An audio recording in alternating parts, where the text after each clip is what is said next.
ان الحمد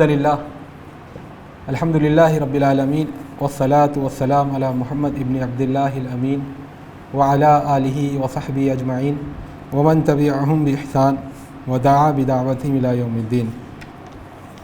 اما بعد، قال اللہ تبارک و تعالی فی القرآن المجید والفرقان الحمید. اعوذ باللہ من الشیطان الرجیم. بسم اللہ الرحمن الرحیم. وَلَقَدْ عَلِمْتُمُ الَّذِينَ اعْتَدَوْا مِنْكُمْ فِي السَّبْتِ فَقُلْنَا لَهُمْ كُونُوا قِرَدَةً خَاسِئِينَ فَجَعَلْنَاهَا نَكَالًا لِمَا بَيْنَ يَدَيْهَا وَمَا خَلْفَهَا وَمَوْعِظَةً لِلْمُتَّقِينَ. صدق اللہ العظیم. رب اشرح لي صدری ویسر لي امری واحلل عقدۃ من لسانی یفقہوا قولی.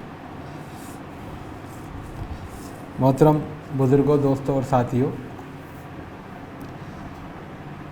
میں نے آپ کے سامنے قرآن کریم کی سورہ بقرہ کی 2 آیتیں ابھی پڑھی. ان آیتوں میں روئے سخن ویسے تو قوم یہود یا بنی اسرائیل کی طرف ہے، لیکن اس میں جو بات کہی گئی ہے وہ پوری نوع انسانی کے لیے درس عبرت ہے اور سبق ہے زندگی کا. اس میں اللہ رب العزت نے ایک واقعے کی طرف اشارہ کیا ہے. واقعہ تفصیل کے ساتھ تو سورہ اعراف میں اللہ رب العزت نے بیان کیا ہے، قدر تفصیل کے ساتھ. تو ابھی جو 2 میں نے آیتیں پڑھی اس میں اللہ رب العزت ارشاد فرماتا ہے، اور یقیناً تم جانتے ہو ان لوگوں کو جنہوں نے تم میں سے زیادتی کی تھی، حد سے تجاوز کیا تھا، سرکشی کی تھی سبت کے اندر. فَقُلْنَا لَهُمْ، تو ہم نے ان سے کہا بن جاؤ بندر ذلت کی حالت میں. فَجَعَلْنَاهَا نَكَالًا لِمَا بَيْنَ يَدَيْهَا وَمَا خَلْفَهَا. اس طرح ہم نے اس سزا کو یا ان کے اس انجام کو ایک عبرتناک سزا بنا دیا ان لوگوں کے لیے بھی جو اس وقت موجود تھے اور آنے والی نسلوں کے لیے بھی. وَمَوْعِظَةً لِلْمُتَّقِينَ، اور اللہ کے تقوی کے ساتھ جو زندگی گزارتے ہیں ان کے لیے ایک نصیحت بنا دیا.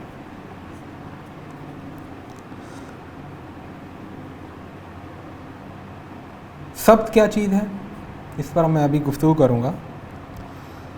بہرحال کچھ لوگ تھے جن کو سبت کے تعلق سے شریعت نے کچھ پابندی عائد کی تھی، جن کے اوپر کچھ احکام دیے تھے. انہوں نے ان احکام سے سرتابی کی، ان کو نہیں مانا. تو اللہ رب العزت نے ان کو سزا کے طور پر بندر بنا دیا، ان کو مسخ کر دیا، جانور بنا دیا. سورہ اعراف میں اس واقعے کی تھوڑی تفصیل ہے.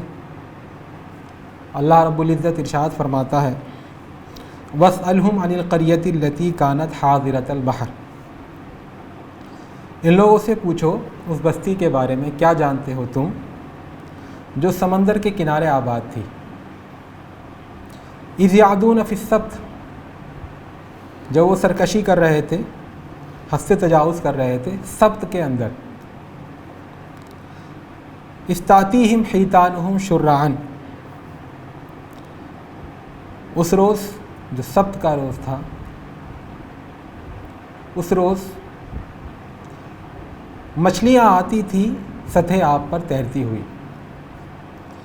وَيَوْمَ لَا يَسْبِتُونَ، اور جس روز وہ سبت کی عبادت نہیں کرتے تھے یا سبت کا دن نہیں ہوتا تھا تو یہ مچھلیاں نہیں آتی تھی. لا تاتیہم کذالک نبلوہم بما کانوا یفسقون، ہم ان کو آزما رہے تھے اسی طرح بسبب ان کے فسق اور فجور کے. وَإِذْ قَالَتْ أُمَّةٌ مِّنْهُمْ، اور ان میں سے ایک جماعت نے کہا، ان کی اس برائی کو دیکھ کر کچھ لوگ ان کو روکتے تھے، تو ایک جماعت نے ان روکنے والوں سے کہا لِمَ تَعِظُونَ قَوْمًا اللَّهُ مُهْلِكُهُمْ،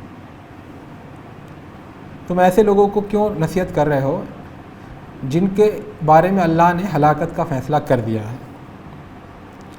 او معذبہم عذابا شدیدا، یہ جن کو اللہ شدید عذاب میں مبتلا کرنا چاہتا ہے۔ تو جو روکتے تھے ان کو برائی سے، انہوں نے کہا قالوا معذرۃ الی ربکم، ہم یہ اپنے رب کے پاس اپنا عذر ادا کرنے کے لیے جو ہمارے بس میں ہے وہ سب کچھ کر سکنے کے لیے ہم کر رہے ہیں۔ وَلَعَلَّهُمْ يَتَّقُونَ، اور شاید کہ یہ لوگ بھی تقوی اللہ سے ڈریں اور تقوی کی زندگی گزاریں۔ بہرحال فلما نسوا ما ذکروا بہ، جب یہ لوگ فراموش کر گئے، انہوں نے بھلا دیا ان تمام یاد دہانیوں کو جو نبیوں کے واسطے سے ان کو دی گئی تھی، انجینا الذین ینہون عن السوء، تو جو لوگ برائی سے روکتے تھے ان کو اللہ نے نجات دے دی۔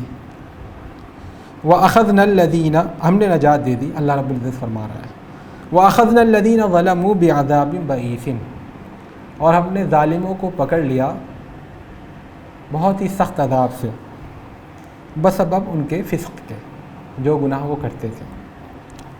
فَلَمَّا عَتَوْا مَا نُهُوا عَنْهُ، تو جب انہوں نے سرکشی کی ان احکام کے خلاف جس میں ان کے لیے بہت سی چیزیں ممانعت کی تھی، منع کیا گیا تھا جن چیزوں سے، تو ہم نے ان سے کہا ہو جاؤ کونوا قردۃ خاسئین، بندر ہو جاؤ ذلت کی حالت میں۔ ان دو آیتوں میں دو الفاظ ہیں جن پر خاصی بحث ہوئی ہے مفسرین کے حلقے میں۔ ایک تو ہے سبت، سبت کیا چیز ہے؟ تو عام طور پہ سبت کا مطلب سمجھا جاتا ہے، سبت مانے سنیچر کا دن، اور عام طور پر جو یہ سمجھا جاتا ہے کہ یہودیوں کے ہاں آج بھی یہ معاملہ ہے کہ سنیچر کا دن ان کے ہاں مقدس ہے، متبرک ہے، جیسے ہمارے ہاں جمعہ کا دن ہے۔ تو سنیچر کے دن ان سے کہا گیا تھا کہ کوئی عبادت، سب صرف عبادت کرنا، کوئی کاروبار مت کرنا، دنیا کا کچھ کسب معاش یا اور کسی طرح کا کاروبار مت کرنا۔ لیکن ان کا ایک شہر تھا سمندر کے کنارے جو مچھواروں کا شہر تھا، یا جن کی زیادہ تر آبادی مچھلیوں کا شکار کرتی تھی۔ انہوں نے یہ کیا، وہ دیکھتے تھے کہ جو سنیچر کا دن ہوتا ہے تو اس روز تو مچھلیاں سمندر کی امڑ کر آتی ہیں، اور بالکل کنارے پر مچھلیاں تیرتی رہتی ہیں، اور اگر کوئی چاہے تو ہاتھ بڑھا کر ان کو پکڑ لے۔ لیکن سنیچر کا دن جاتے ہی، نہ اتوار کے دن، نہ پیر کے دن، اور ہفتے کے نہ باقی ایام میں مچھلیوں کا اتا پتہ نہیں ہوتا، بہت دور اندر جا کر کے سمندر کے شکار کرتے ہیں مچھلیوں کا، تب بھی بہت کم مچھلیاں ہاتھ آتی ہیں۔ تو ان لوگوں نے اپنی عقل سے اس کا ایک حل نکالا، جیسے کہ مفسرین کہتے ہیں، انہوں نے حل یہ نکالا کہ جمعے کی شام میں یہ سمندر کے کنارے گڈھے کھود دیتے تھے۔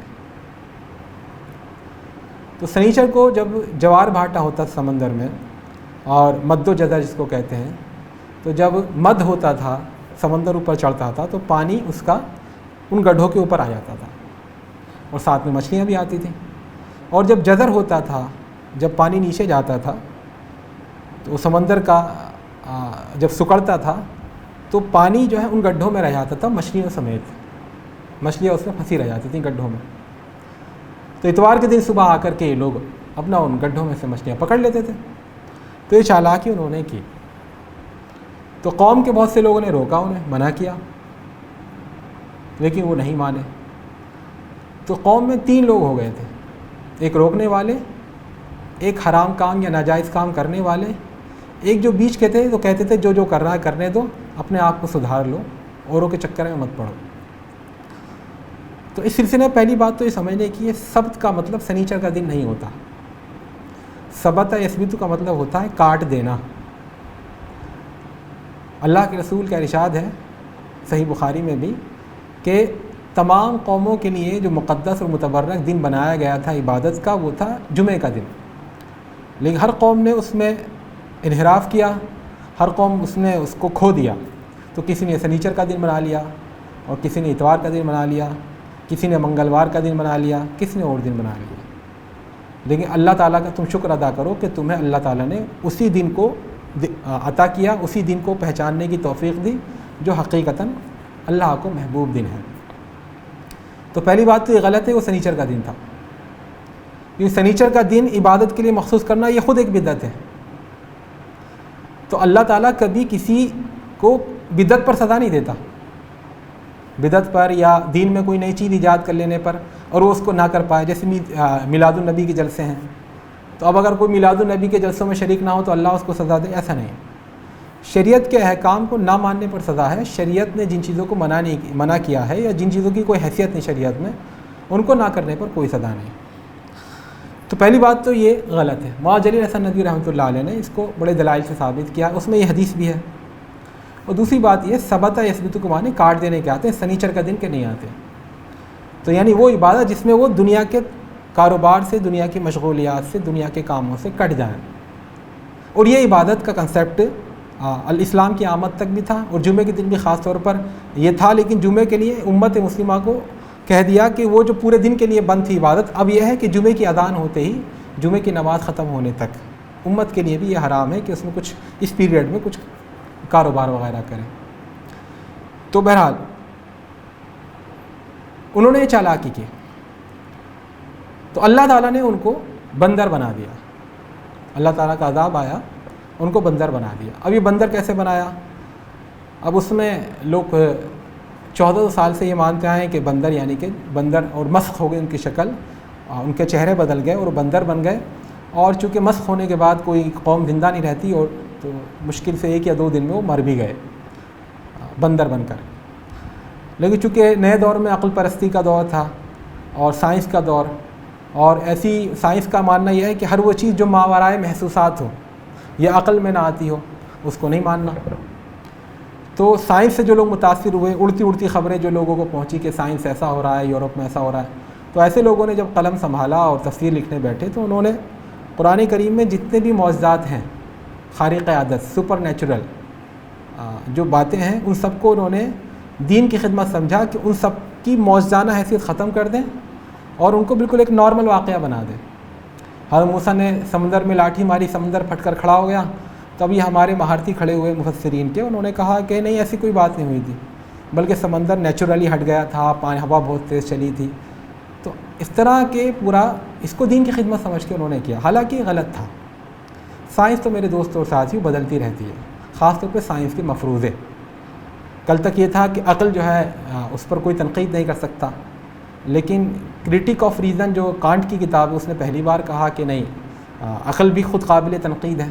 اور اب آئنسٹائن کی تھیوری کے بعد جو اب ثابت بھی ہو گئی، تھیوری آف ریلیٹیوٹی اور تھیوری آف کوانٹم کے بعد، اب اگر اس طرح کی کوئی بات کریں کہ عقل آخری چیز ہے یا سائنس آخری چیز ہے، تو یہ خود سائنسی حلقوں میں نادانی اور سادہ لوہے کی بات ہے۔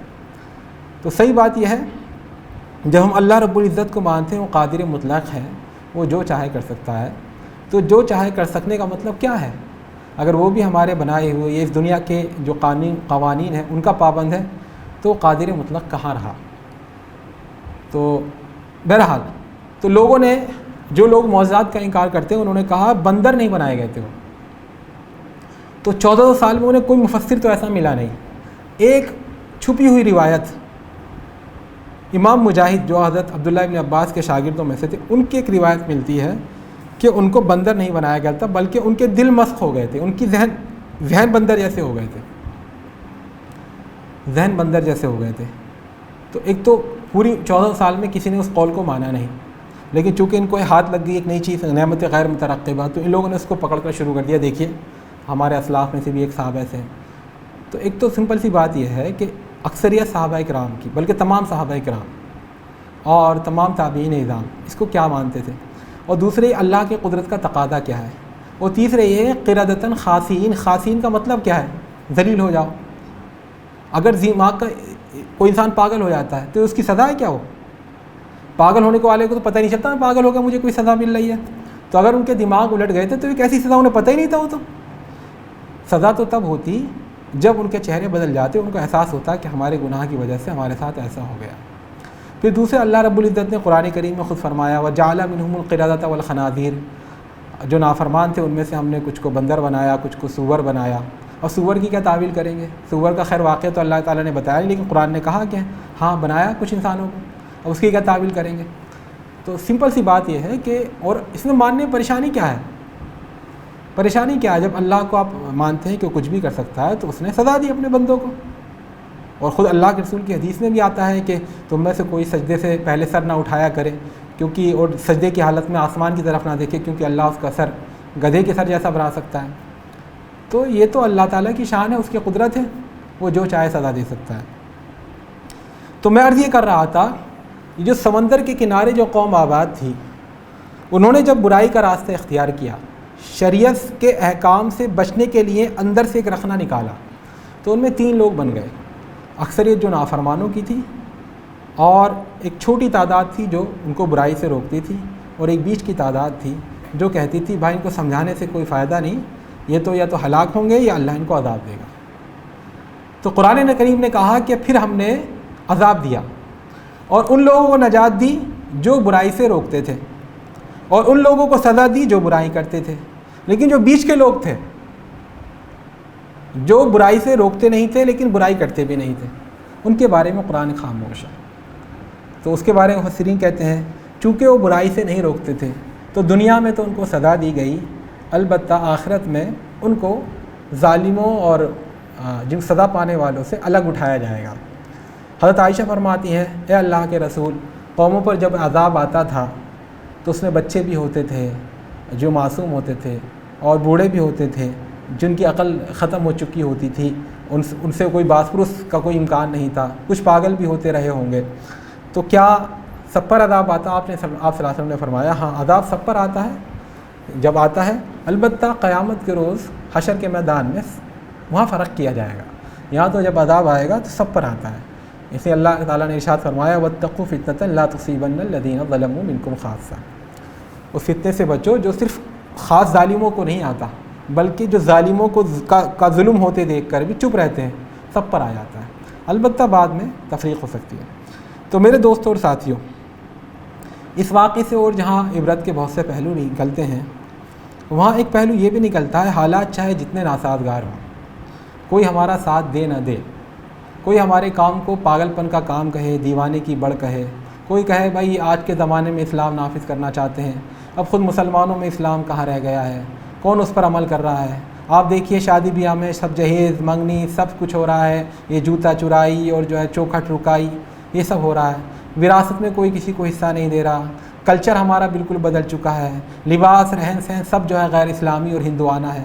ایسے میں آپ کہاں دین کی بات کر رہے ہیں؟ اب تو ضرورت یہ ہے، آپ زور دیجیے اس بات پر کہ لوگ اپنے بچوں کو پڑھائیں، کالجوں میں تعلیم دلائیں، اب زور دیجیے کہ مسلمانوں پر کہ وہ کمائی میں آگے آئیں، زیادہ سے زیادہ کمائیں، جیسے یہودی جو ہے سود خواری کر کے اور حرام کما کر کے ملین آئر اور ملٹی ملین آئر، کروڑ پتی، لکھ پتی، ارب پتی بن گئے۔ ایسی مسلمانوں سے کہیے کہ اب دنیا میں اگر آپ کو عزت کے ساتھ زندگی گزارنی ہے تو یہ سب کیجیے۔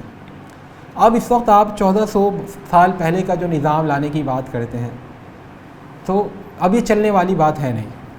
یہ بات میں سنی سنائی نہیں، کہ میں ایسے نہیں کہہ رہا کہ کہیں بس لوگوں نے سنی سنائی، میں نے خود اپنے کانوں سے سنا ہے، ایسے مسلمان موجود ہیں جو اس طرح کی باتیں کرتے ہیں۔ تو میرے دوستوں اور ساتھیوں، ہمیں ان سے دل برداشتہ نہیں ہونا، ہمیں اپنا کام کرتے رہنا ہے، اور ہمارے مد نظر یہ نہیں ہونا چاہیے کہ ہم دین کو غالب ہی کر کے رہیں گے، یا ہم دین کے ٹھیکیدار ہیں، دین کو منوا کر ہی رہیں گے۔ ہمارے پیش نظر وہی ہونا چاہیے جو اس بستی میں برائی سے روکنے والوں کے پیش نظر تھا۔ انہوں نے کہا معذرتاً الی ربکم، اپنے رب کے پاس اپنا عذر ثابت کرنا ہے، اے اللہ ہمارے بست میں جو تھا وہ ہم نے کر دیا، ہم نے کوئی کوتاہی نہیں کی، وَلَعَلَّهُمْ يَتَّقُونَ، اور شاید ہماری نصیحت سے، ہماری فہمائش سے، ہمارے سمجھانے سے کوئی باز بھی آ جائے۔ تو یہ ہمارے سامنے ہمیشہ رہنا چاہیے۔ ہوتا کیا ہے، جب ہم دین کے لیے اٹھتے ہیں تو بڑی بڑی ہم توقعات لگا لیتے ہیں اپنے آپ سے، ہم یہ کریں گے تو اسلام کو غلبہ ہو جائے گا، اور یہ آپ یہ دیکھیے کہ سید قطب شہید رحمۃ اللہ علیہ، سید مودودی علیہ رحمہ، اور جو اس زمانے میں جتنے بھی اخوانی اور تحریکی جو رائٹرز تھے، ان سب نے جو ہے اس موضوع پر لکھا المستقبل بہذا الدین، مستقبل اس دین کا ہے، اور جب چند سالوں میں اسلام غالب ہونے والا ہے، وہ بس ایسا ہونے والا ہے، ایسا ہونے والا ہے۔ لیکن اب ان کتابوں پر دیک و دیمک چاٹ گئی، اب وہ چھپنا بند ہو گئیں، لیکن ابھی بھی ہم دیکھ رہے ہیں حالات ناگفتہ بھی ہیں۔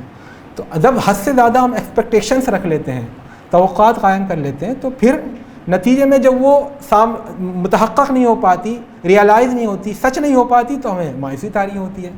تو غلطی جو ہے ان توقعات کی غلطی ہماری ہے، ہم نے جو زیادہ توقعات اپنے سے وابستہ کی. تو ہمارا کام ہے کام کرتے رہنا نتیجے کو سوچے بغیر. دیکھیے اللہ کے رسول نے بھی فرمایا کہ میدان حشر میں بہت سے انبیاء ایسے آئیں گے جن کے ساتھ 4 امتی ہوں گے، کسی کے ساتھ 10 امتی ہوں گے، اور کچھ نبی ایسے آئیں گے جن کے ساتھ کوئی امتی ہوگا ہی نہیں، اکیلے ہی. اب یہ نبی سمجھ لیجئے، نبیوں میں کوئی فرق نہیں ہوتا کہ کسی نے کچھ کوتاہی کی تھی، کسی نے محنت کری زیادہ وہ کامیاب ہو گیا. سب اپنی جگہ کامیاب ہوتے ہیں، لیکن کچھ قومیں ناہنجار ہوتی ہیں، نالائق ہوتی ہیں، سنگدل ہوتی ہیں، ان میں سے کوئی ایک ایمان لانے والا نہیں ہوتا. اور کچھ قومیں اللہ تعالیٰ کی طرف سے ان کو توفیق ملتی ہے ایمان لانے کی، تو زیادہ تعداد میں ایمان لاتی ہے. تو نبی اپنی جگہ کامیاب ہے، ہر نبی کامیاب ہے، لیکن یہ قوموں کی نالائقی اور ناہنجاری اور سنگ دلی اور ان کا جو ہے دل کا پتھر ہو جانا ہے جس کی وجہ سے وہ ایمان نہیں لاتے. تو میں کہہ رہا ہوں نبی، ہم تو نبیوں کے پیروں کی دھول بھی نہیں ہیں. جب نبیوں کا معاملہ یہ ہے کہ بعض نبی ایسے ہوں گے وہ میدان حشر میں آئیں گے، ان کے ساتھ کوئی ایمان لانے والا نہیں ہوگا، کوئی پوری زندگی انہوں نے اس میں لگائی ہوگی ایمان کی دعوت دینے میں، کہ ان پر کوئی ایک فرد ایمان نہیں لایا ہوگا، ان کے خاندان کا کوئی ایمان نہیں لایا. تو میرے دوستوں اور ساتھیوں، ایسے بھی انبیاء گزرے ہیں، تو ہمیں ان کا اسوہ بھی سامنے رکھنا چاہیے. خود غلط فہمی اس وقت ہوتی ہے، مایوسی اس وقت ہوتی ہے جب ہم اپنے آپ کو دین کا ٹھیکیدار سمجھنے لگتے ہیں. ہم سمجھنے لگتے ہیں کہ دین ہمارے ہی ذریعے غالب ہوگا، اور یعنی کہ گویا کہ ہم دین پر ایک احسان کر رہے ہیں، یا کم از کم دین کو اٹھانے میں ہمارا بہت بڑا کنٹریبیوشن ہے، ہم نہ ہوتے تو پتہ نہیں کیا ہو جاتا دین اسلام کو. ایسا نہیں میرے دوستوں اور ساتھیوں، یہ اللہ کا ہم پر احسان ہے. یمنون علیک ان اسلموا قل اللہ یمن علیکم ان ہداکم للایمان. یہ احسان جتاتے ہیں کہ ہم مسلمان ہیں، نہیں، اللہ احسان جتاتا ہے کہ تمہیں ایمان لانے کی توفیق دی. تو یہ اللہ کا ہم پر احسان ہے کہ ہمیں اللہ توفیق دے رہا ہے کہ ہم دین کے کام کر پا رہے ہیں، دین کی دعوت و تبلیغ میں لگے ہوئے ہیں، دین کی صحیح تعلیم سے لوگوں کو واقف کرا رہے ہیں. یہ ہمارا دین پر احسان نہیں ہے کہ ہم دین کے کچھ کام آ رہے ہیں اور دین اگر ہم نہ ہوتے تو پتہ نہیں دین کا کیا نقصان ہو جاتا. میرے دوست اور ساتھیوں، حدیثوں میں ملتا ہے، حضرت خباب بن ارد کہتے ہیں کہ اللہ کے رسول خانہ کعبہ کی دیوار کے سائے میں بیٹھے تھے. کچھ صحابہ کرام تشریف لائے. اس وقت مکہ میں مسلمانوں پر ظلم و ستم کے پہاڑ توڑے جا رہے تھے، اور ان کو گلیوں میں گھسیٹا جا رہا تھا، مارا پیٹا جا رہا تھا، سوشل بائیکاٹ کیا جا رہا تھا. لوگ پریشان تھے اہل اسلام. تو کچھ صحابہ کرام نے آ کر اللہ کے رسول سے کہا، اے اللہ کے رسول، آپ دعا فرما دیجئے کہ اللہ تعالیٰ ہماری نصرت نازل کر دے یا ان پر عذاب نازل کر دے. تو اللہ کے رسول یہ سن کر ناراض ہو گئے، غصہ ہو گئے، اور فرمایا کہ اتنے سے اس پر تم گھبرا گئے؟ تم سے پچھلی امتوں میں اتنا ظلم ان پر ڈھایا گیا کہ ان میں سے کسی ایک بندے کو لایا جاتا تھا اور زمین میں گڈھا گاڑ کر کے اس کو آدھا دفنا دیا جاتا تھا، اور پھر اس کے سر پر آرا رکھا جاتا تھا اور اس سے کہا جاتا تھا کفر کرو، لیکن وہ کفر نہیں کرتا تھا، اور پھر اس آرے کو چلایا جاتا تھا یہاں تک کہ اس کے 2 ٹکڑے ہو جاتے تھے. اور تم میں سے پچھلی امتوں کو میں کسی فرد کو لایا جاتا تھا اور لوہے کی کنگھی سے اس کے جسم کی کھال کو رگڑا جاتا تھا تو کھال اور گوشت سب ہٹ جاتا تھا اور ہڈیاں چمکنے لگتی تھی اور اس طرح تڑپ کر مر جاتے تھے. پھر آپ نے فرمایا اللہ کی قسم، اللہ تعالیٰ اس دین کو غالب کر کے رہے گا، یہاں تک کہ صنعاء سے یا حضرموت سے مکہ تک عورت جو ہے اپنے سونے کو اچھالتی ہوئی آئے گی اور اس کو کوئی گزن پہنچانے والا نہیں ہوگا. تو میرے دوست اور ساتھیوں، جب ہم جلدی کرنے لگتے ہیں کہ ایسا ہونا چاہیے، جلدی ہو جانا چاہیے، تو وہیں سے معاملہ گڑبڑ ہو جاتا ہے. ہمارا کام ہے صرف اور صرف برائی سے روکتے رہنا اور جتنا ممکن ہو سکے لوگوں کو ان کے اصل دین سے واقف کرانا، غیر مسلموں کو بتانا کہ دین حق کیا ہے، اور مسلمانوں کو بتانا کہ ان سے ان کے دین کے تقاضے کیا ہیں، مطالبات کیا ہیں، اور وہ کیا کر رہے ہیں، ان کی زندگی یہ اپنے دین کے آئینے میں مناسب ہے کہ غیر مناسب ہے. اللہ تعالیٰ نے جہاں بنی اسرائیل کی برائی کی وہاں یہ کہا کہ ان کے اندر یہ بیماری پیدا ہو گئی تھی کہ وہ برائیوں سے ایڈجسٹ کرنے لگے تھے. وہ دن میں وہ دیکھتے تھے کہ کوئی آدمی گٹکا کھا رہا ہے، کوئی آدمی جھوٹ بول رہا ہے، کوئی آدمی رشوت لے رہا ہے، کوئی رشتہ دار، تو اس کو ایک آدھ بار ٹوک دیتے تھے. ایک بار ٹوکا سختی سے، وہ نہیں مانا، دوسری بار ٹوکا تھوڑا نرم پڑ گئے، تیسری بار ٹوکا اور نرم پڑ گئے، اور چوتھی پانچویں بار سے پھر ٹوکنا بند کر دیا. اور پھر دھیرے دھیرے وہ اتنا اس کی حس مر گئی کہ لوگوں نے ان کو برائی سمجھنا بند کر دیا. تو اللہ تعالیٰ نے کہا کانوا لا یتناہون عن منکر فعلوہ، وہ ان برائیوں سے نہیں روکتے تھے جو کرتے تھے. تو جو ان کے جو عملاً جو چیز برائی آ جاتی تھی اس کو لوگ برا نہیں کہتے تھے، اس کو برا نہیں سمجھتے تھے، اس کو برا نہیں مانتے تھے. تو یہ رویہ بنی اسرائیل کا ان کو کہاں لے گیا؟ ان کو شر امت بنا دیا، ان کو شیطان اور دجال کا پرستار اور اس کا علمبردار بنا دیا۔ تو ہمیں بھی اس کا جائزہ لیتے رہنا چاہیے، کہیں ہمارے اندر تو وہ بات پیدا نہیں ہو رہی۔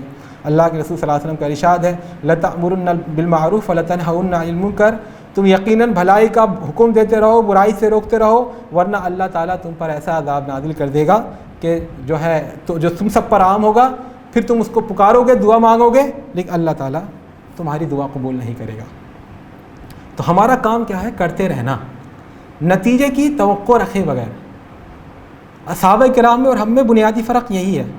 دیکھیے جو راستہ سڑک بنتی ہے نا مختلف جگہوں پر، جنگل میں بنتی ہے، ریگستان میں بنتی ہے، تو آگے جا کر کہیں کہیں راستہ بند ہو جاتا ہے، یعنی وہاں کوئی پہاڑ آ جاتا ہے یا سڑک اس حد تک لے جا کر سوچتے ہیں اب آگے کوئی آبادی نہیں ہے تو سڑک کو وہاں بیچ میں بند کر دیتے ہیں، تو وہاں پر ایک بورڈ لگا دیتے ہیں یا آگے سڑک پر، وہاں اس کو کہتے ہیں ڈیڈ اینڈ، یعنی اس کے بعد اب کوئی راستہ نہیں ہے۔ تو میرے دوستوں اور ساتھیوں، جس طرح ڈیڈ اینڈ راستے میں ہوتا ہے، اسی طرح ڈیڈ اینڈ زندگی کے راستے میں بھی ہوتا ہے، یعنی آگے کوئی سجھاؤ، کوئی راستہ دکھائی نہیں دے رہا، آگے کیا ہے، کہیں کہاں جانا ہے، کچھ نہیں پتہ۔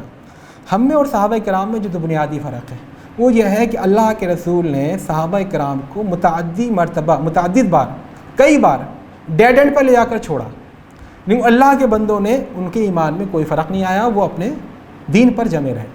یہ تو آج ہمیں معلوم ہے کہ 13 سال بعد مکے سے ہجرت ہو گئی تھی، صحابہ کرام کو تھوڑی معلوم تھا، حضرت ابوبکر صدیق کو تھوڑی معلوم تھا کہ 13 سال بعد حالات بدل جائیں گے اور ہم مدینے چلے جائیں گے اور وہاں پھر ہمیں آسانیاں ہو جائیں گی اور پھر غزوہ احزاب کے بعد ہم غالب آنا شروع ہو جائیں گے اور پھر اس سے 10 سال بعد ہی فتح مکہ، یہ سب نہیں معلوم تھا۔ آج ہمیں معلوم ہے کیونکہ ہم تاریخ پڑھ چکے ہیں، ان کے سامنے تاریخ تو غیب تھی نا۔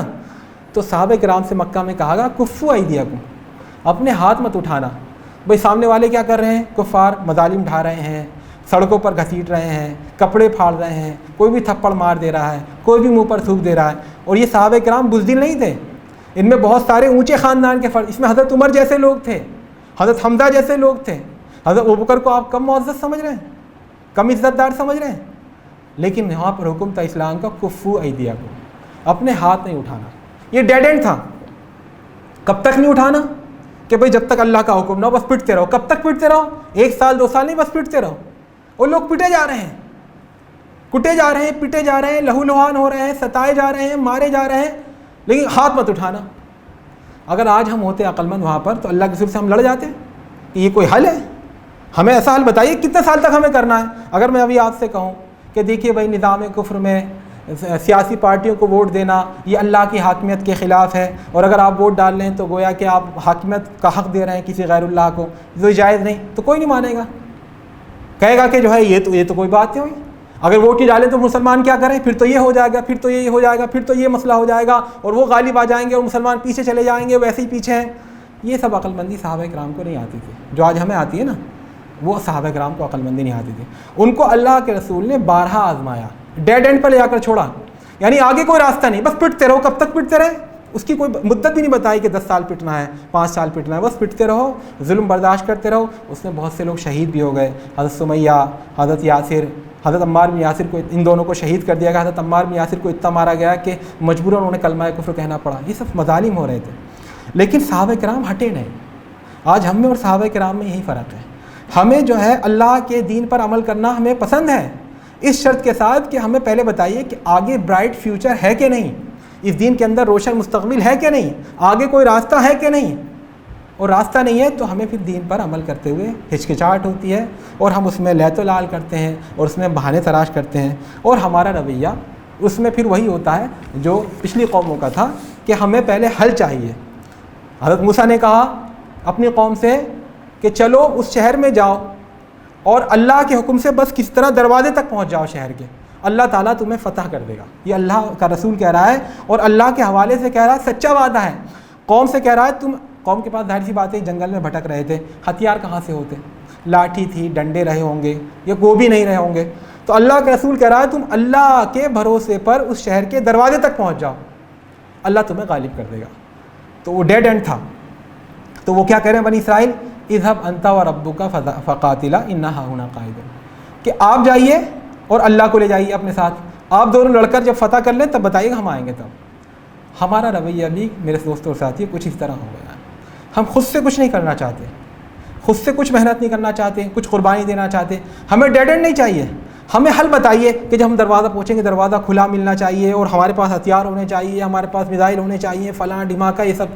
اللہ اور اس کی مدد پر ہمارا بھروسہ کم ہو گیا ہے. تو یہی فرق ہے جو صحابہ کرام میں اور ہم میں ہے. دیکھیے, تمناؤں سے, آرزوؤں سے اور ارمانوں سے اللہ تعالیٰ کسی کو جنت نہیں دیتا اور کسی کو دنیا میں غالب نہیں کرتا. لیس بامانیکم ولا بامانی اہل الکتاب من یعمل سوءا یجزا بہ. نہ تمہاری تمناؤں سے کچھ ہونے والا ہے, نہ اہل کتاب کی تمناؤں سے کچھ ہونے والا ہے. جو بھی نیک برائی کرے گا اس کا بدلہ پائے گا, جو اچھائی کرے گا اس کا بدلہ پائے گا. تو یہاں تو کلیئر کٹ معاملہ ہے. صرف تمہاری تمناؤں سے یا ان کی تمناؤں سے کچھ نہیں ہوگا. تو آپ صرف تمنا کرتے رہیں, کاش دنیا میں اسلام کا غلبہ ہو جائے, کاش سارے لوگ نیک ہو جائیں, کاش ایمانداری پھیل جائے, کاش جو ہے غیر اسلامی رسوم و رواج ختم ہو جائیں, اور آپ خود کچھ نہ کریں. تو میرے دوستوں, یہ تمنا نہیں, شیخ چلی کا پلاؤ ہے. اس سے ہمیں بچنا چاہیے. ہمیں اپنی ذات کا جائزہ لینا چاہیے کہ ہم دنیا میں جو اسلام کے غلبے کی بات کرتے ہیں, دنیا میں جو اسلام کی شریعت کی بات کرتے ہیں, آیا اللہ رب العزت نے جو ہمیں 6 فٹ کا یا 7 فٹ کا جو جسم دیا ہے, اس پر ہم نے اسلام کو کتنا نافذ کر رکھا ہے. ہم پورا کہتے ہیں کہ دنیا میں اسلام غالب کرنا ہے, اسلام کا نمونہ لانا ہے, اسلام کا معاشی نظام, اسلام کا سیاسی نظام, اسلام کا فلاں نظام, خاندانی نظام. ہمیں اللہ رب العزت نے 20 فٹ کا 40 فٹ کا ایک گھر دے رکھا ہے, اس میں ہم نے اسلام کتنا قائم کر رکھا ہے. یہ باتیں تھوڑی سخت ہیں, لیکن اس میں کسی کو دوسرے کو تنقید کرنے کی ضرورت نہیں کہ وہ کیا کر رہا ہے, وہ کہ ہمارا یہ بھی مزاج بن گیا ہے. اپنی ذات کو دیکھنے کے بجائے دوسرے کو دیکھتے ہیں, دوسرے چکر میں مت پڑیں. ہر کوئی دیکھیے, ہر ایک کو اپنی قبر میں جانا ہے, اور ہر ایک کو اکیلے اللہ سے بات کرنی ہے. ہر ایک سے اس اللہ کے فرشتے اکیلے اس سے آگے پوچھیں گے, بھائی تو نے کیا کیا تھا, تیرا رب کون ہے, تیرا دین کون ہے. تو ہمیں اپنی فکر کرنی ہے, ہمیں اپنی قبر میں جانا ہے. دوسروں کے تعلق سے ہم فکر مند نہ ہو, ہم یہ دیکھیں کہ ہم کتنا کام کر رہے ہیں. اور دیکھیے, اللہ رب العزت نے اپنے نبی اکرم صلی اللہ علیہ وسلم کو قرآن میں 4 یا 5 جگہ یہ کہا ہے کہ آپ کے کرنے سے کچھ نہیں ہوتا. سورہ زخرف میں فرمایا, اما نرینک بعض الذی نعدہم او نتوفینک اما نرینک بعض الذی نعدہم او نتوفینک فإلینا مرجعہم ثم اللہ شہید علی ما یفعلون. اے محمد صلی اللہ علیہ وسلم, یا تو جو ہم عذاب کا ان کو دھمکی دے رہے ہیں کہ ایسا ایسا کر دیں گے, یا تو ہم آپ کو دکھا دیں گے, یا ہم آپ کو بغیر دکھائے موت دے دیں گے. لیکن اس کے باوجود ان کو پلٹنا ہماری طرف ہے, اور اللہ ان کے کاموں پر گواہ ہے. یہ کس سے کہہ رہے ہیں؟ یہ 4 جگہ ہے یہ آیت. دوسری سورہ یونس کی تو آیت یہ ہے. سورہ رات میں فرمائے گا, وَإِمَّا نُرِيَنَّكَ بَعْضَ الَّذِي نَعِدُهُمْ أَوْ نَتَوَفَّيَنَّكَ فَإِنَّمَا عَلَيْكَ الْبَلَاغُ وَعَلَيْنَا الْحِسَابُ. یا تو ہم آپ کو دکھا دیں گے جو دھمکیاں ہم دے رہے ہیں, اس پر عمل کر کے دکھا دیں گے آپ کے سامنے, یا آپ کو موت دے دیں گے, یعنی آپ کے بعد ہوگا. فَإِنَّمَا عَلَيْكَ الْبَلَاغُ, آپ کا کام ہے صرف پہنچا دینا. وَعَلَيْنَا الْحِسَابُ, حساب لینا, محاسبہ کرنا, سزا دینا, یہ ہمارا کام ہے. سورہ غافر میں فرمایا, فَاصْبِرْ إِنَّ وَعْدَ اللَّهِ حَقٌّ, آپ صبر کیجیے, اللہ کا وعدہ سچا ہے. فَإِمَّا نُرِيَنَّكَ بَعْضَ الَّذِي نَعِدُهُمْ أَوْ نَتَوَفَّيَنَّكَ, یا تو ہم آپ کو وہ بعض اپنے وعدے سچ کر کے دکھا دیں گے آپ کی زندگی میں ہی, یا آپ کو بغیر دکھائے موت دے دیں گے. فَإِلَيْنَا يُرْجَعُونَ, لیکن بھاگ کر یہ لوگ جائیں گے کہاں؟ آنا ان کو ہماری طرف ہی, ہماری طرف ہی پلٹنا ہے. سورہ زخرف میں ارشاد فرمایا گیا, فَإِمَّا نَذْهَبَنَّ بِكَ فَإِنَّا مِنْهُمْ مُنْتَقِمُونَ, یا تو ہم آپ کو وفات دے دیں گے تب بھی ہم ان سے انتقام لیں گے. أَوْ نُرِيَنَّكَ الَّذِي وَعَدْنَاهُمْ فَإِنَّا عَلَيْهِمْ مُقْتَدِرُونَ, یا جو ہم ان سے کرنا چاہتے ہیں, جو ان سے ہم نے دھمکی دی ہے عذاب کی, وہ آپ کے سامنے دکھا دیں گے, اور ہمیں اس پر پورا قابو ہے, پورا ان پر کنٹرول ہے. تو میں کہہ رہا ہوں, یہ آیتیں جو ہیں کس کو مخاطب ہو رہی ہیں؟ اللہ کے رسول کو. وہ کون اللہ کا رسول؟ آخری رسول, خاتم النبی, ما محمد الا رسول قد خلت من قبل. یہ جو ہے, ما کان محمد ابا احد من رجالکم ولکن رسول اللہ وخاتم النبیین, یہ ہے آپ کا مقام. وہ کسی کے باپ نہیں ہے, کسی کے بیٹے نہیں ہے, وہ تو رسول اللہ اور خاتم النبیین ہیں. اور جن کے بارے میں فرمایا, لیظہرہ علی الدین کلہ, وہ دنیا میں اسلام کو غالب کرنے کے لیے آئے ہیں. ان کے بارے میں فرمایا جا رہا ہے کہ آپ کے اوپر بھی اسلام ٹکا ہوا نہیں ہے. یہ آپ سمجھنے لگیں, یہ اصل اللہ کے رسول کے دل میں حاشیہ خیال میں بھی یہ بات نہیں آئی تھی کہ میرے اوپر اسلام ٹکا ہوا ہے. لیکن یہ ان لوگوں کو سنانا مقصد تھا, منافقوں کو یا کمزور ایمان والوں کو, جو سمجھ رہے تھے کہ دین پر ہمارا احسان ہے. تو ان کو سنایا جا رہا ہے کہ دین پر تمہارا احسان تو چھوڑو, اللہ کے رسول کی بھی کوئی حیثیت نہیں دین کے تعلق سے. اللہ تعالیٰ چاہے تو ان کو موت دے دے, ان کو ہلاک کر دے, ان کو وفات دے لے, اپنے پاس بلا لے, اور ان کے بعد دین کو غالب کریں. تو تو میرے دوست اور ساتھی، اللہ کے نبی سے کہا جا رہا ہے، جو آخری نبی ہیں، جو دین کو غالب کرنے آئے ہیں، ان سے کہا جا رہا ہے یا تو ہم آپ کو دکھا دیں گے دنیا میں ہی دین کا غلبہ، دین سپر پاور بن جائے گا، باطل نیست و نابود ہو جائے گا، کفر کی تجلی ختم ہو جائے گی، اسلام کا بول بالا ہو جائے گا، اور اگر نہیں ہوا تو کوئی بات نہیں، آپ کا کام ختم، آپ کا کام ہے فَإِنَّمَا عَلَيْكَ الْبَلَاغُ، آپ نے پیغام پہنچا دیا، اتنا کافی ہے، وَعَلَيْنَا الْحِسَابُ، محاسبہ کرنا، عذاب دینا، سزا دینا، یہ ہمارا کام ہے۔ تو ہمیں جب ہم یہ سمجھ لیتے ہیں کہ دین کو ہماری زندگی ہی میں ہی قائم ہونا چاہیے، تو بظاہر تو ہم دین کے اس میں بڑے جوش و خروش والے ہوتے ہیں، لیکن اصلاً ہمارے ہاں جذبہ ہوتا ہے اپنی خود نمائی کا۔ ہم کہیں لاشعوری طور پر اس وہم میں مبتلا ہو جاتے ہیں کہ ہم دین پر احسان کر رہے ہیں، ہم دین کے ٹھیکیدار بن جاتے ہیں۔ دیکھیے قرآن کریم میں لا تعداد مقامات پر وما انت علیہم بوکیل وما انت علیہم بمسیطر ولست علیہم بجبار، یہ سب فرمایا کہ آپ ان پر زبردستی کرنے والے نہیں ہیں۔ تو میرے دوست اور ساتھیوں، جب نبی کا یہ مقام نہیں تو کسی امتی، خاص طور پہ ہم جیسے امتی جن کے ایمان کا بھی نہ جانے کتنا کمزور ایمان ہے، پھر ہم یہ اس وہم میں مبتلا ہو جائیں کہ ہمارے اوپر دین ٹکا ہوا ہے، ہم محنت نہیں کریں گے دین کو نقصان ہو جائے گا۔ میرے دوست اور ساتھیوں، دین تو ایک ابدی سعادت کا سرچشمہ ہے، یہ تو ہماری خیر اور ہماری نیک بختی ہے یا ہماری خوش نصیبی ہے کہ ہم سے اللہ تعالیٰ دین کا کوئی کام لے پا رہا ہے، ورنہ ہمارے کوئی احسان نہیں ہے دین پر، یہ اللہ تعالیٰ کا احسان ہے ہمارے اوپر کہ ہم سے کچھ کام کرا رہا ہے۔ میرے دوست اور ساتھیوں، دین کے ٹھیکیدار مت بنیے۔ دین کی ٹھیکیداری جب آپ سمجھ لیں گے کہ مجھے دین کی ٹھیکیداری، مجھے دین کو کرنا ہی ہے قائم، دین کو پھیلانا ہی ہے، اور جب دین نہیں پھیل رہا ہوتا، لوگ نہیں مان رہے ہوتے، تو پھر آدمی کیا کرتا ہے، دین میں قطر بیونت کرنے لگتا ہے، اس میں کاٹ چھانٹ کرنے لگتا ہے، وہ احکام جو لوگوں کو عام طور پہ پسند نہیں آتے ان کو چھپانا شروع کر دیتا ہے، وہ احکام جو لوگوں کو برے معلوم ہوتے ہیں ان کی تعویل شروع کر دیتا ہے۔ اور دنیا اس دین میں جتنے بھی گمراہ فرقے ہوئے ہیں وہ سب اسی طرح سے ہوئے ہیں کہ وہ دین کو اپ ٹو ڈیٹ کرنا چاہتے ہیں، یعنی آج کا جو فیشن ہے، آج کے جو سوچنے کا طریقہ ہے اس کے مطابق بنانا چاہتے ہیں۔ نقصان یہ ہوتا ہے، یہ آپ سے کس نے کہہ دیا کہ آج کے جو سوچنے کا طریقہ ہے وہ فائنل ہے؟ بھئی آج سے ہزاروں سال سے انسان زندہ ہے، ہر زمانے کا انسان یہ سمجھتا تھا کہ میری عقل بہت اونچی ہے، بڑے بڑے فلاسفہ ابو علی سینا، فارابی اور ابن رشد اور فلاں ارسطو، پتہ ہے کیا مانتے تھے؟ یہ کہتے تھے افلاک تسعہ اور عقول عشرہ، یہ ایک اصطلاحی لفظ ہے، وہ کہتے تھے 9 آسمان ہیں، 7 آسمان ہیں، افلاک سبع اور عقول عشرہ، اور 10 عقلیں ہیں، اور 10 عقلیں ان کو کنٹرول کریں۔ یہ پورا ایک فلسفہ تھا، پورا ایک نظام تھا، اور اس کو بڑے بڑے اس وقت کی بڑے بڑے مطلب جینیس لوگ، بڑی بڑی عقل والے لوگ اس کو کہتے تھے یہ حقیقت ہے۔ آج ہمیں سن کر ہنسی آتی ہے ان کی باتوں کو، تو وہ بھی تو عقل مند تھے۔ تو جب ان کی عقل غلط ثابت ہو گئی آج کے زمانے میں، تو اس بات کی کیا گارنٹی ہے کہ آج جو ہم اپنی عقل کو صحیح ثابت سمجھ رہے ہیں اور اس کو معیار بنا رہے ہیں کہ وہ کل غلط ثابت نہیں ہوگی؟ تو ہر زمانے میں لوگوں نے یہ کیا کیا، دین کو اپ ٹو ڈیٹ کرنا چاہا، کانٹمپورائزیشن جس کو کہتے ہیں، معاصر اصطلاحات میں لانا چاہا، کہ جیسے آج کل یہ عقل کا غلبہ، تو ہر چیز کو دین کی عقل کے حساب سے ثابت کریں، اور جہاں ثابت نہیں کر پاتے تو وہاں تعویل شروع کر دیں۔ اس کا مطلب یہ تھا آج تک ہم سمجھ نہیں پائے، آج تک ہم غلط سمجھ رہے تھے۔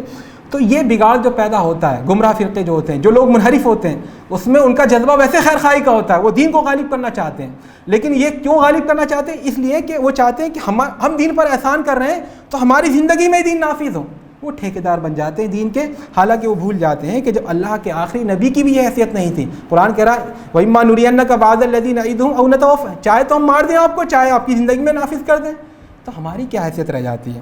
میرے دوست اور ساتھیوں، یہی وجہ ہے لوگ معجزات کا انکار کرتے ہیں، یہی وجہ ہے کہ آج چونکہ مغربی تہذیب کا غلبہ ہے تو مغربی تہذیب سے اسلام کے جو بھی تصورات ٹکراتے ہیں اس کا انکار شروع کر دیتے ہیں۔ آج جو ہے مغربی تہذیب کو یہ پسند نہیں کہ کسی دنیا میں کسی کے ہاتھ کٹیں، چاہے وہ چوری کرے کچھ کرے، تو ہم تعویل شروع کر دیتے ہیں، اس کا مراد یہ ہے، اس سے مراد یہ ہے۔ آج مغربی تہذیب میں چونکہ زنا بہت اچھی بات ہے، مطلب ان کے ہاں کوئی برائی نہیں سمجھا جاتا، اگر دونوں طرف سے رضامندی ہے تو زنا میں کوئی برائی نہیں، تو ان کو یہ سزا بہت بھاری لگتی ہے کہ رجم، کسی کو پتھر مار مار کے مارا جائے یا کسی کو کوڑے مار مار کے ختم کیا جائے، تو اس کو جو ہے تو ہم تعویل شروع کر دیتے ہیں۔ تو یہ جو انحراف آتا ہے، یہ خرابی جو آتی ہے وہ دین کے جذبے سے آتی ہے، لیکن دین کا کباڑا ہو جاتا ہے اس میں۔ آپ معتزلہ کی جو آپ تفسیریں ہیں جو لکھی گئی ہیں قاضی عبد الجبار کی اور تنزیہ القرآن علم بتعین، اگر اس کو پڑھیں آپ دیکھیں گے انہوں نے اپنے عقل کے حساب سے، اس زمانے کے حساب سے قرآن کو اپ ٹو ڈیٹ کرنا چاہا کہ نہیں اس سے مراد یہ نہیں ہے، اس سے مراد یہ نہیں ہے، چنانچہ اللہ تعالیٰ کو انہوں نے کیا بنا دیا کہ وہ کچھ نہیں ہے اور کچھ بھی نہیں ہے، نہ وہ سن سکتا ہے، نہ وہ دیکھ سکتا ہے، نہ وہ یہ کر سکتا ہے، نہ وہ یہ کر سکتا ہے، تو کیا کر سکتا ہے؟ کچھ بھی نہیں۔ پھر کیا ہے اللہ رب العزت؟ تو ایسے اللہ کی ہم پرستش کرتے ہیں کیا؟ اور قرآن جو بھرا پڑا ہے انہ سمیع علیم سمیع بصیر فلاں فلاں، کہ سب کی تعویل ہے کہ اس کا مطلب یہ ہے، اس کا مطلب یہ ہے۔ تو میرے دوستوں اور ساتھیوں، ہر زمانے میں لوگوں نے اسی طرح ٹھوکر کھائی ہے اور اسی طرح گمراہ ہوئے۔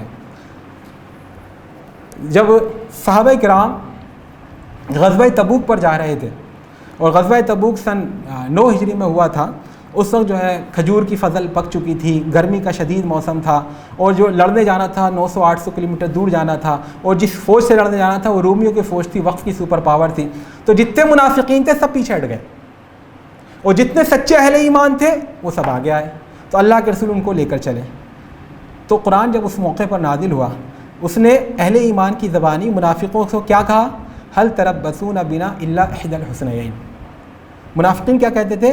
یہ مسلمان جا رہے ہیں بس وہاں مر ہی جائیں گے، یا تو راستے میں مر جائیں گے گرمی کے موسم کی وجہ سے، یا اتنی دور جاتے جاتے مر جائیں گے بھوکے پیاسے، یا پھر جو ہے وہاں رومین کو کچل ڈالیں گے اور پھر یہ واپس نہیں آئیں گے۔ ان کو پوری